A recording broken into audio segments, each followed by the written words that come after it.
হুম, কথার পিঠে কথা দেওয়াটাই তোমার রোগ দেখছি। হাবা গঙ্গা শাউরি পেয়েছ, তাই এমন দুরবস্থা হয়েছে। যাক বলি শোনো, আপোষ মীমাংসার কথাই কইছি।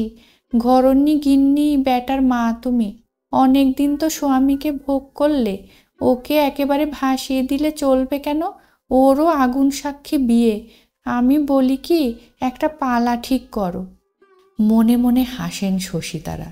একবার যদি রাসুকে নতুনের নেশা ধরিয়ে দেওয়া যায়, তারপর দেখা যাবে তোমার কত আদর থাকে, দেখা যাবে কোথায় থাকে তোমার ওই তেজ। ওই বউয়ের আস্বাদ পেলে তুমি গলায় দড়ি দিলে কি জলে ডুবলেও কিছু এসে যাবে না রাসুর। পালার বুদ্ধিটা মাথায় আসার জন্যে নিজেকে নিজে তারিফ করেন শশীতারা, কিন্তু সারদা সে তারিফ বেশিক্ষণ বজায় থাকতে দেয় না।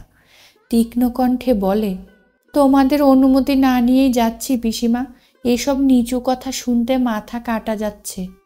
হ্যাঁ হ্যাঁ, কি বললি? আমরা নিচু কথা কইছি? ছোট লোকের বেটি, হা ঘরের মেয়ে, বলতে জি বাড়িয়ে গেল না? খুব উঁচু কথাটা তুমি কইছ বটে। একলা খাবো, একলা পরবো, একলা ভোগ করব, এই তো মহত্বের কথা। পালা করাটা নিচু কথা হলো? বলি, তাতে তো দুদিকই রক্ষে হয়।